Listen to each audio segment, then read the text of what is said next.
अभ्यासक आज आहे 24 ऑगस्ट। एक शेतकऱ्यासाठी अंदाज देत आहे। सर्व शेतकऱ्याला सांगू इच्छितो की राज्यामध्ये आज 24 तारखेपासून म्हणजे 24, 25, 26, 27 तारखेदरम्यान राज्यात इतर परिस्थिती बघितली तर राज्यामध्ये आपण जिल्ह्यावर बघू चंद्रपूर, नागपूर, वर्धा, भंडारा, गोंदिया, यवतमाळ, वाशिम, अमरावती, अकोला, वर्धा, नागपूर, त्याच्यानंतर बुलढाणा, वाशिम, हिंगोली, नांदेड, परभणी, लातूर, बीड, उस्मानाबाद, सातारा, सांगली, सोलापूर, जत, पंढरपूर, त्याच्यानंतर पुणे, कोकणपट्टी, त्याच्यानंतर नगर जिल्हा, त्याच्यानंतर नाशिक जिल्हा, मालेगाव, संगमनेर, शिर्डी, राहता, त्याच्यानंतर गंगापूर, वैजापूर, सिल्लोड, कन्नड, जळगाव, जामोद, सिंदखेड राजा, त्याच्यानंतर धुळे, नंदुरबार, साक्री, पारोळा,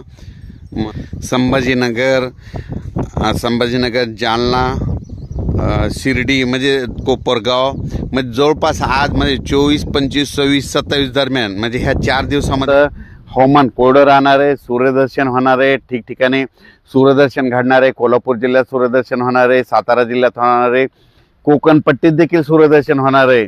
त्याच्यानंतर सातारा, सांगली, बेळगाव, कर्नाटक तिकडं मंगसुळी तिकडल्या भागात देखील सूर्यदर्शन होणार आहे, म्हणून हा अंदाज लक्षात घ्यायचा। पण तुम्हाला एक सांगू इच्छितो की तुमच्या म्हणजे पूर्व विदर्भामध्ये, पूर्व पश्चिम म्हणजे 6, 5, 11 जिल्ह्यामध्ये असा खूप काय असा पाऊस एकदम उघाड देणार नाही। म्हणून तुम्ही काय करायचं, जशी वेळ भेटल तसं शेतीचे कामं करून घ्या।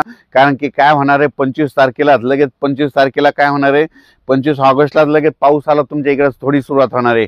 26ला ते पाऊस काय होणार आहे, त्याच्यानंतर म्हणजे अमरावती, अकोला, वर्धा, नागपूर, भंडारा, गोंदिया, चंद्रपूर, यवतमाळ, वाशिमकडे लगेच 26 तारखेला येणार आहे, म्हणजे बुलढाण्यापर्यंत ती 26 तारखेला येणार आहे। आणि 27 तारखेला परत तो पाऊस काय होणार आहे, मराठवाड्याकडे येणार आहे। म्हणजे 26, 27ला मराठवाड्याकडे येणार आहे, 26, 28, 26, 27, त्याच्यानंतर ते पुढे सरकार नाही।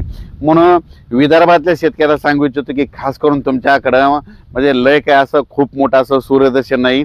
तुम्ही काय करा, जशी दुपारपर्यंत वेळ भेटत असेल तर साचलेल्या ठिकाणी खताचं नियोजन करा, म्हणजे फवारण्यात देखील करू शकता, म्हणून हे अंदाज लक्षात घ्यायचा आहे। अचानक वातावरणात बदल झाला तर लगेच एक विषय दिला जाईल। धन्यवाद।